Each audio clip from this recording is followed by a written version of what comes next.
Architectural treasures come in all shapes and sizes, from the relatively small to the monumentally magnificent. Some are quirky, others are quite breathtaking. Some of them are hidden because they're off the beaten track or not usually open to public view, while others are perhaps familiar sights but with a hidden history just waiting to be told. Over the next few weeks, I'll be uncovering a wealth of architectural delights. And in my opinion, each and every one of them is truly a hidden treasure. It doesn't look much now, but hundreds of years ago, this was the site of a Cistercian monastery, one of the biggest in the southeast of England. And now, only this tiny fragment remains. Welcome to Warden Abbey. We're just outside the village of Old Warden in Bedfordshire, where the monastery was founded in the 12th century. It flourished for 400 years before Henry VIII had his way with the dissolution. After that, it was demolished and a private Tudor mansion was built on the site.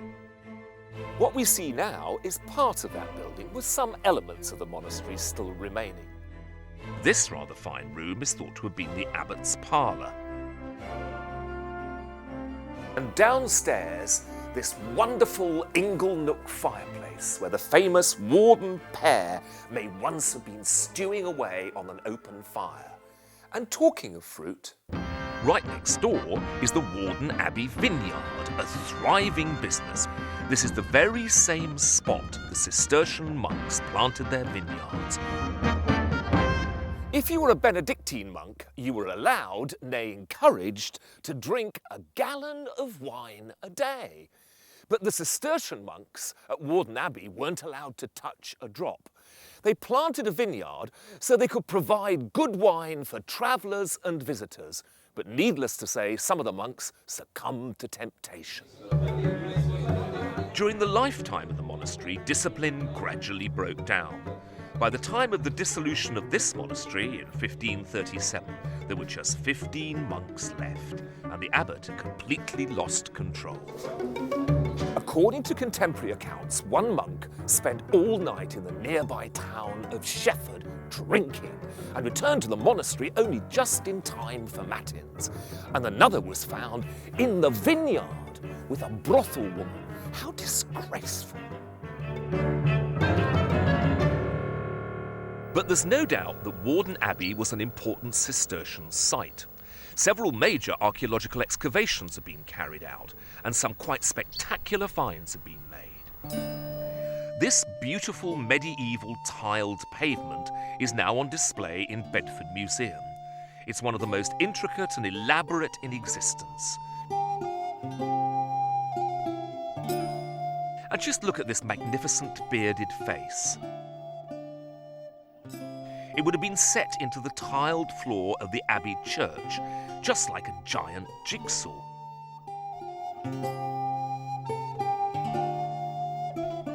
And you can see words written on the sides of the tiles giving instructions to those placing them in the paving. This one says stola, indicating that it formed part of the abbot's stole or cloak. The craftsmen that made these tiles 900 years ago on this very site were amongst the best in the country. And because they could read these instructions, they must have been intelligent and well educated. Of course, the dissolution of the monasteries was a complete disaster for Warden Abbey. It was largely destroyed and the stone used for new buildings in the area. From the magnificence of a medieval monastery, this charming fragment went through the utter degradation in the last century of being used as a pigeon house.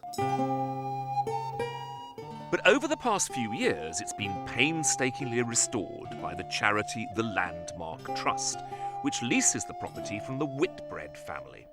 It's now rented out as a rather atmospheric holiday home. Well, you've got no problem with noisy neighbours. And despite its size, it can still proudly bear the name Warden Abbey. But it's time to move on to the nearby Bedfordshire village of Cardington. Not all hidden architectural treasures are off the beaten track. The ones I've come to see today can be seen for miles around across this flat countryside, from the railway, from the road, in fact from everywhere in the vicinity. I've wanted to come here all my life because they're two buildings that tell an absolutely fascinating story in British history. Welcome to the Cardington Airship hangars. They're 812 feet long and 157 feet high. And each door weighs 470 tons.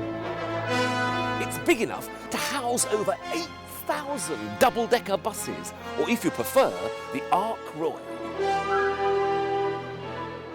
In fact, I shouldn't call it a hangar at all, because airships occupy sheds. And the one that occupied this shed load of space was the largest man-made object ever to fly. In 1924, the government decided to encourage new ideas in the design of airships, hoping that far-flung outposts of empire could be reached in a fraction of the time it took by sea. This shed became home to the R101, designed to be more aerodynamic than the Zeppelin and just as luxurious on board as any ocean-going liner. Passengers would enjoy a dining room which could seat 60 people, a smoking room and promenades which would show off the fabulous views.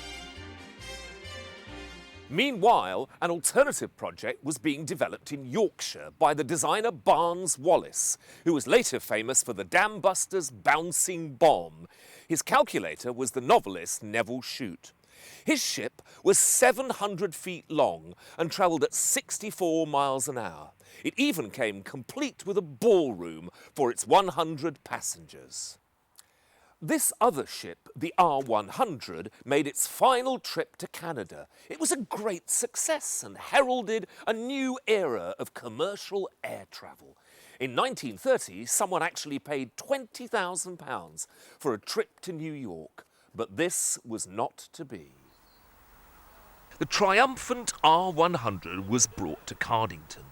It was housed in this second shed, which began life in Norfolk, but was dismantled and reassembled here. No easy task, considering its sheer mind-blowing size. The R100 was trundled inside, and all attention turned to the R101.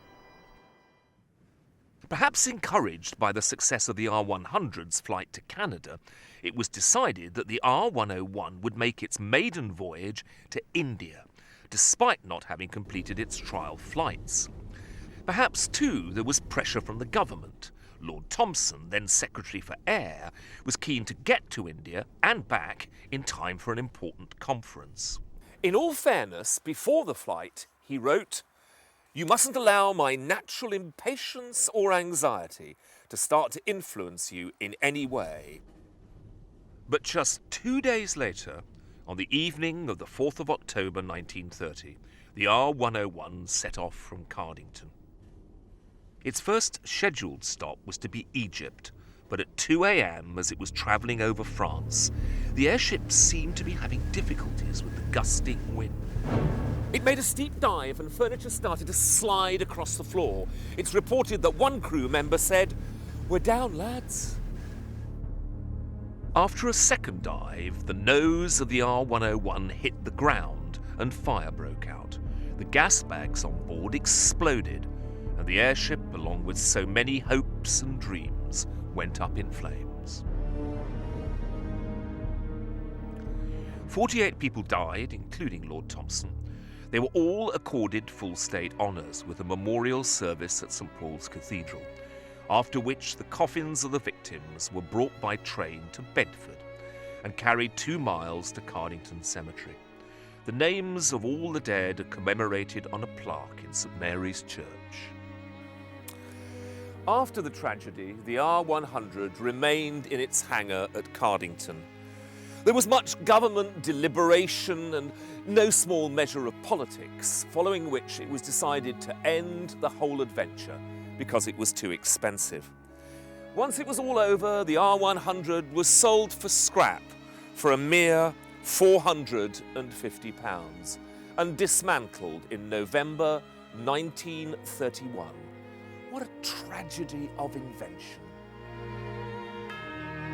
But airship design hasn't been abandoned. Here at Cardington, the skyships of the 21st century are now being developed.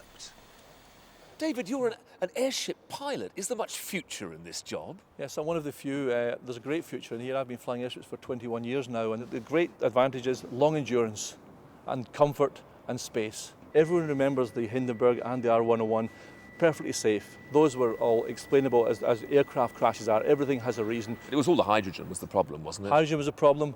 Helium's available now, and they're just the only way to fly now. So who knows, perhaps in years to come, airships will be a common sight in our skies. And if that does happen, it'll be thanks to the bravery and ingenuity of those who worked here at Cardington all those years ago. I've arrived in the historic city of Cambridge, where there's an architectural wonder at every turn, and there's nothing like an ancient cloister to begin our tour. In fact, there's absolutely nothing like an ancient cloister, because the Cambridge College building I want to show you today dates back a staggering 40 years.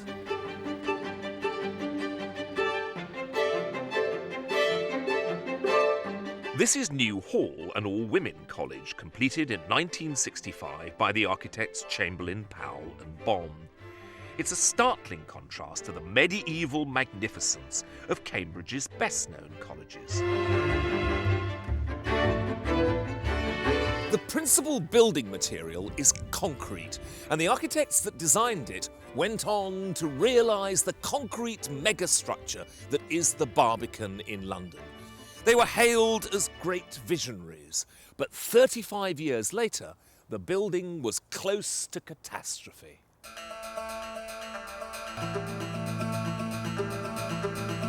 The centrepiece here at New Hall is without doubt the extraordinary dome, designed by Peter Chamberlain to echo Le Corbusier's landmark chapel at Ronchamp in France.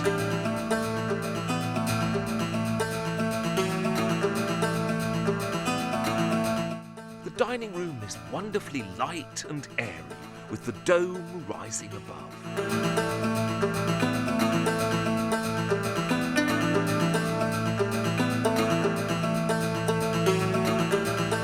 They also had some fun with this building, because beneath my feet is the servery, which rises out of the ground like a mighty Wurlitzer.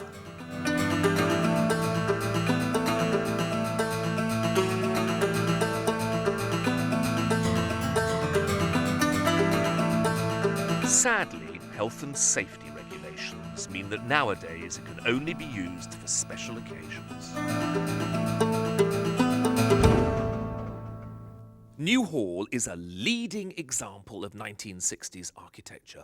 But as with all experimental buildings, it's had its problems. As you can see, the dome sits on a huge concrete saucer. And when that started leaking rainwater, an inspection revealed that the steel reinforcing rods inside the concrete were rusting away, and the whole thing was unsafe. It was a traumatic time for the college officials. The expense of the repair work was going to be considerable, and this isn't a rich college. There was a feeling that while the original architects may have got first-class honours for innovation, they'd achieved a pretty dismal third for practicality. 3 years ago, a £7 million refurbishment project was undertaken by Architects RH Partnership. But shortly after work got underway, they came across their biggest challenge. Just 1 week into a new term, they heard some devastating news. A huge crack had opened up in the library ceiling. The library is a beautiful room with its large windows, concealed bookshelves, and unexpected views through the various floors. But once again, it seemed that the design was not entirely practical. The dramatic barrel-vaulted roof is made of reinforced concrete, and it's rather like a bridge. It's only supported on 4 corners. A bridge, however, with a huge crack in the middle. The crack appeared when the architect was in the building at a conference. When he saw it, he knew that the roof was in danger of falling down into the library. So they propped it and got on with some elaborate and highly successful repairs. Another big bill for New Hall.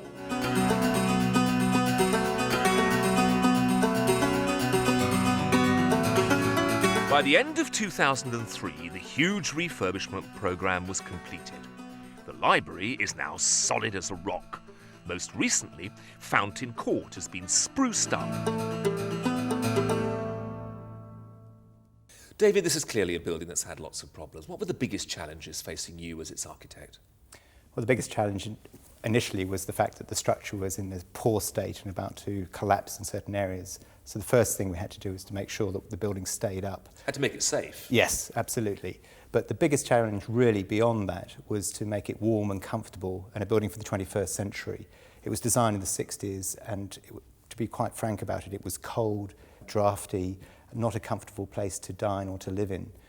It's been through an unpopular period, but the expressionist forms that's used in the building are being increasingly used in buildings that are being designed today. And I think it's come through that period, and with the design and the repair that's been done on the building now, it's a comfortable place to live and will become a fashionable building again. New Hall is an extraordinary example of 1960s architecture. It's a brave and daring building. But it's also an example of the risks involved with experimental buildings and new materials. So next time you're in Cambridge, don't forget that as well as its ancient architectural delights, the city boasts some rather more modern colleges that are equally beautiful. So why, I hear you ask, have I come to the outskirts, which boast a busy road, a football stadium and a scrapyard? Perhaps my hidden treasure is the burnt-out body of an old Austin Allegro. Not at all. This one is a real gem, and possibly the oldest complete building in the city. Now, before we arrive, I want you to cast your mind back hundreds of years, to a time when this whole area would have been countryside, because it was here that the Stourbridge Fair took place. King John granted permission for the fair in 1211. It had a marvellous site, all this land around here that slopes down to the river, so that barges could deliver all manner of goods, food, cloths, spices and perfume, everything you needed. There was all manner of entertainment, the human freak shows, bear baiting, gambling and lots of bawdiness. It grew into one of the largest of its kind in Europe and went right on until the 18th century. And the street names today give us a pretty good clue as to what was being sold. Garlic Row, Oyster Row, Mercer's Row. Time for the dictionary, unfortunately. A mercer, as I've now discovered, is somebody who sells luxury textiles like silk. Now we come to the object of our journey, the hidden gem I brought you to see. Because Stourbridge Fair was a very important source of income for a group of people who lived here, far from the city centre. They were lepers.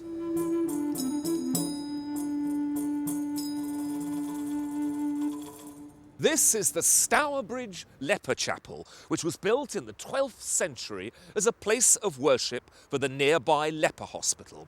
12 lepers would be housed either in a group of cottages or a longhouse, and those that were particularly ill or dying might even sleep in the chapel.